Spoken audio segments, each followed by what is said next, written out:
देखो बच्चों, अब हमारा जो है कि पहले लेसन का जो अंतिम पार्ट है उसके लिए जो है कि हम आपको जो है बताने जा रहे हैं। तो इसको देखिए, सबसे पहले मैं आपको बताऊं कि गोली कोष क्या होता है।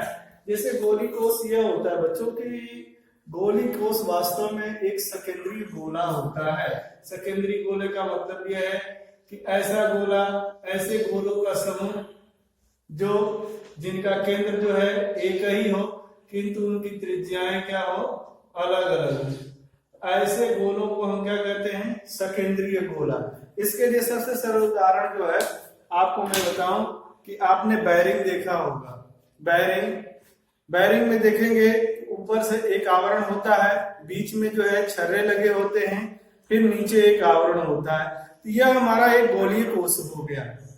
तो गोली कोष के कारण अगर हम जो है विद्युत क्षेत्र की तीव्रता ज्ञात करना चाहें तो इसके लिए तीन बिंदु बनते हैं। एक गोली कोष के बाहर, एक गोली कोष के पृष्ठ पे, एक गोली कोष के क्या है, भीतर। तो आइए इन तीनों बिंदुओं पे विचार करें कि आखिर गोली कोष अगर आवेशित है तो उसके बाहर, उसके पृष्ठ पे और उसके भीतर वैद्युत क्षेत्र का मान क्या होगा, और इस स्थिति के लिए इसका निगमन भी हम करेंगे। इसके लिए हमने जो है मान लिया है कि देखिए यहाँ आर त्रिज्या का एक क्या है, विलगित गोलीय कोष है जिस पर प्लस क्यू कूलाम आवेश एक समान रूप से वितरित है। यह नहीं कि इकट्ठा कहीं ज्यादा कहीं कम है, एक समान रूप से चारों ओर डिस्ट्रीब्यूट है। इस गोलीय कोष के कारण बाह्य बिंदु हमने लिया है यहाँ पे पी, जिस पर विद्युत क्षेत्र की तीव्रता ज्ञात करनी है।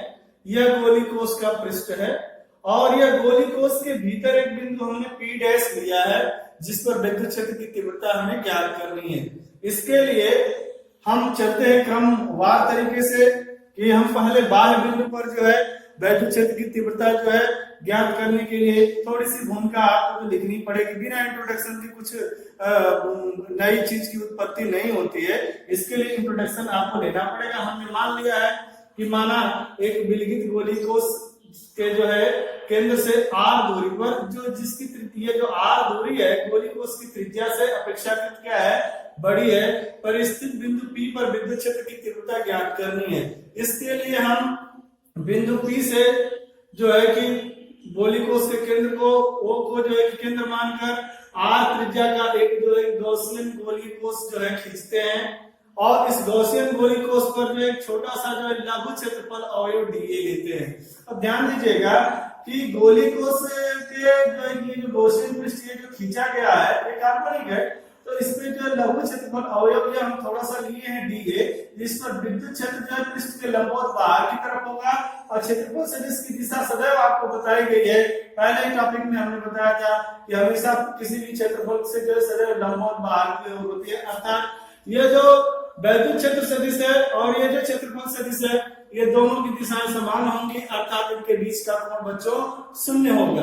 आकाश शून्य अंश का मान आप जानते हैं कि 1 होता है। इसके लिए सबसे पहले हम लघु क्षेत्रफल अवयव डीए से गुजरने वाले वैद्युत फ्लक्स की गणना करते हैं। तो डी फाई टी बराबर हम लघु लेंगे तो थोड़ा सा जो वैद्युत फ्लक्स उससे प्राप्त होगा हमें डी फाई ई बराबर ई डॉट डीए बराबर ई डीए cos 0 अंश। cos 0 अंश का मान बच्चों 1 होता है, तो डी फाई ई बराबर क्या हो जाएगा, ई इंटू डीए, जहां ई जो है वैद्युत क्षेत्र है और डीए जो है लघु क्षेत्रफल अवयव है। तो इस छोटे से भाग द्वारा जो है वैद्युत फ्लक्स का मान इतना है, तो इस पूरे गॉसियन पृष्ठ से गुजरने वाला संपूर्ण वैद्युत फ्लक्स का मान ज्यादा होगा। इसके लिए इस थोड़े से जो है कि प्राप्त जो है वैद्युत फ्लक्स को का हम पृष्ठ समाकल करते हैं तो पूरे गॉसियन पृष्ठ से गुजरने वाला संपूर्ण वैद्युत फ्लक्स हमें ज्ञात हो जाता है। तो इसके लिए हम चलते हैं कि गॉसियन पृष्ठ से गुजरने वाला संपूर्ण वैद्युत फ्लक्स फाई ई बराबर जो है पृष्ठ समाकल E dot DA, E dot DA की जगह पे हम ले सकते हैं ई इंटू डीए।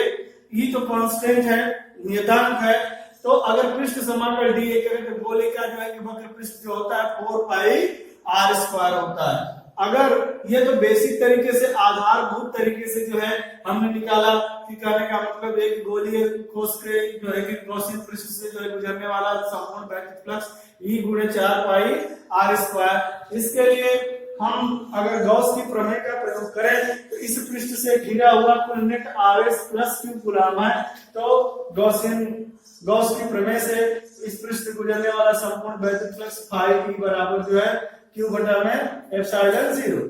ये समीकरण हमारा सेकंड हुआ। इस समीकरण फर्स्ट को वाच करिए और इसको सेकंड को वाच करिए, दोनों आपस में क्या है, बराबर है, अर्थात E गुणे 4 पाई R स्क्वायर बराबर Q इंटू Q अपान एप्सिलॉन 0, या E को इधर हम पक्षांतर करते हैं 4 पाई R स्क्वायर को, तो E बराबर 1 बटा 4 पाई 0 गुणे Q अपान क्या है, R स्क्वायर। यह फार्मूला जो है हमारा ठीक जो है एक बिंदु आवेश के कारण जो है उत्पन्न वैद्युत क्षेत्र की तीव्रता के सूत्र का ही एक रूप है, अर्थात वही फार्मूला है। इससे स्पष्ट है कि गोली कोश के केंद्र पर यह जो है कि हम बाहर का वैद्युत क्षेत्र जो है कि ज्ञात कर रहे हैं, उसी स्थिति में हम यह मान सकते हैं कि पूरा का पूरा आवेश जो है गोली कोश के जो है केंद्र पर क्या है, स्थित है। ये तो हमारा जो है फर्स्ट पार्ट है। सेकेंड पार्ट भी ठीक इसी तरह से है। यदि हम गोली कोश के पृष्ठ पर जो है देखें तो स्पष्ट है कि प्लस Q कूलाम आवेश गोले के पृष्ठ पर एक समान रूप से जो है कि डिस्ट्रीब्यूट है, वितरित है। तो अतः हम गोली कोश के पृष्ठ पर जो है वैद्युत क्षेत्र की तीव्रता जब लेंगे तो E बराबर ठीक इसी तरह से 1 बटा 4 पाई एप्सिलॉन 0 Q अपान क्या होगा, R स्क्वायर, जहां R जो है गोली कोश की क्या है, त्रिज्या है। लेकिन जब हम थर्ड पार्ट पर चलते हैं तो गोली कोश के भीतर अगर हम पता करना चाहें तो गोली कोश के भीतर हमारा यह बिंदु क्या है, P डैश है।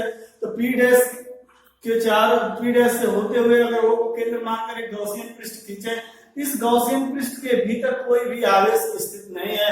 जब कोई आवेश ही नहीं स्थित है तो इससे कोई वैद्युत क्षेत्र जो है वैद्युत फ्लक्स गुजरेगा ही नहीं। डी फाई E का मान 0 होगा, अर्थात इस पृष्ठ से जो है गुजरने वाला संपूर्ण वैद्युत फ्लक्स जब शून्य है तो इस पृष्ठ से जो है संबद्ध जो है विद्युत क्षेत्र की तीव्रता का मान क्या होगा, शून्य होगा। यह हमेशा दिमाग में रखिएगा कि गोली कोश के भीतर किसी भी बिंदु पर विद्युत क्षेत्र की तीव्रता का मान सदैव शून्य होता है, क्योंकि अगर उस बिंदु से जो है कि गुजरने वाला अगर हम गॉसियन पृष्ठ खींचे, गोली कोश खींचे, तो हमें कोई भी जो है आवेश उसके भीतर प्राप्त नहीं होता। इसलिए वैद्युत क्षेत्र का मान जो है कि किसी गोली कोश के भीतर जो है सदैव शून्य होता है।